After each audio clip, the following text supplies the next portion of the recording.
The next section is monitoring intensity. It's great to have them moving, but you want to make sure they're moving hard enough and not too hard. How do we do that? We've got max heart rate, something called the MET method, target heart rate, rating of perceived exertion, and the talk test method.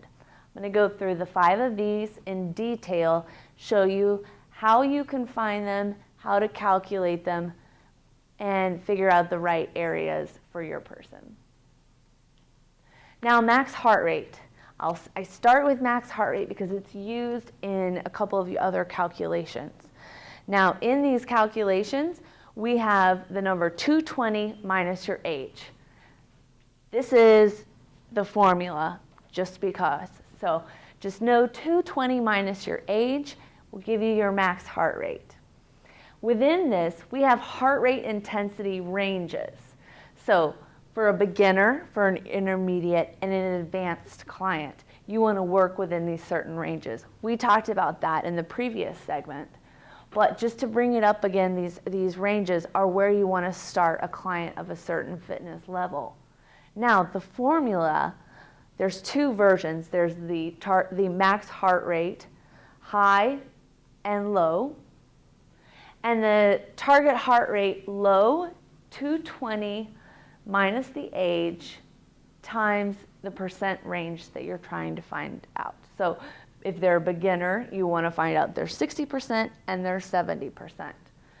Target heart rate, high, 220 minus half their age times the percentage range. Around gyms, you'll see this a lot. This is also in your book, an age predicted max heart rate chart. So you can find the person's age and the percentage of max heart rate that they want to work within, and it'll give you a number so you can do a quick check and not have to go through all the math. I still know how to do the math. It won't hurt you. And definitely for your certification test, math is involved in this. So know and understand how to use the formulas to find the correct answer. The next way is heart rate reserve, still involving your target heart rate. This is a formula we refer to as Carvonen's formula for target heart rate. Carvonen is the man that did the research, and so his name is attached to that. Now, we start with the regular max heart rate, 220 minus your age. That gives us the max heart rate to use in this equation. But what we're going to do is add in the resting heart rate. And if you remember when I talked about exercise physiology, and also earlier in this presentation, one of the benefits of cardiovascular training is a lower resting heart rate. And a lower resting heart rate means at rest, your heart beats less beats per minute than it did when you were more detrained. So we'll take our max heart rate, 220 minus your age, subtract your resting heart rate, and that's what's called your heart rate reserve. That's why it's part of the name. Then you take the heart rate reserve, multiply that by the percentage of desired intensity. Take that number, you'll add back in your resting heart rate to give you the target heart rate. In the fitness assessment chapter, we will go through this in greater detail of working out, and there are some examples of the actual math step by step, so you can see some true numbers worked out. Now, just to reiterate the different heart rate ranges, you can look at it from 2 different perspectives, from someone's fitness level or their desired workout intensity. On this slide, I have workout intensity. So we're looking at, I'm lying. This is their fitness level.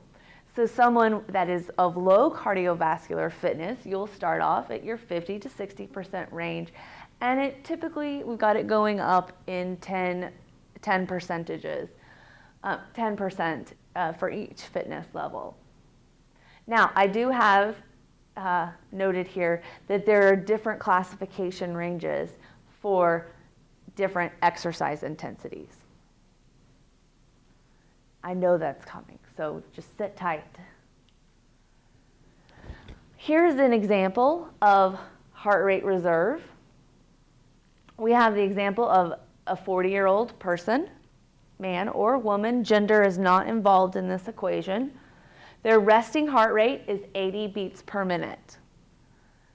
The desired intensity is 70%. So we will take 220 minus 40, their age, and we get the number 180. That is their age predicted max heart rate. But we're doing Carvonans, so we're going to include the resting heart rate, and we will subtract 80 from 180, which gives us a heart rate reserve of 100. Now the heart rate reserve is what we will multiply by our desired exercise rate, exercise intensity, which is 70%. So 100 times 70%, which in math, you will, or when you're typing it in your calculator, is 0.70. So 100 times 0.70 is 70. Then the final step, which is often forgotten, you need to add back in the resting heart rate. So 70 plus 80 is 150 beats per minute is the target heart rate for this individual, this 40-year-old individual, to work at an intensity of 70%. The next is rating of perceived exertion. Rating of perceived exertion is a subjective evaluation of someone's intensity level. We looked at heart rate just a second ago, and that is a very personalized number to look at because it is based off how their body is responding at that given moment. Now, you can't always take the time to stop and count your heart rate or your client's heart rate. So there is something that has been developed called rating of perceived exertion. We know it as BORGs, B-O-R-Gs, ratings of perceived exertion. It is a 0 to 20 scale.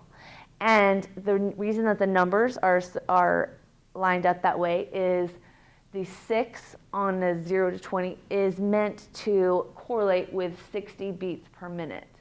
15 would correlate to 150 beats per minute. So it kind of gives you an idea of when someone is looking on that scale, their number may mean one thing, but you can, in your mind as the trainer, they say 10, you are thinking that their heart rate is 100. That's not very high for exercising. All right, long explanation for a long answer. MET is what we call a metabolic equivalent.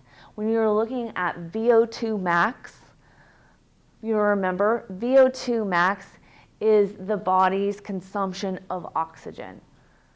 So MET is defined as the ratio of a metabolic rate during a specific physical activity to a reference rate of metabolic rate at rest.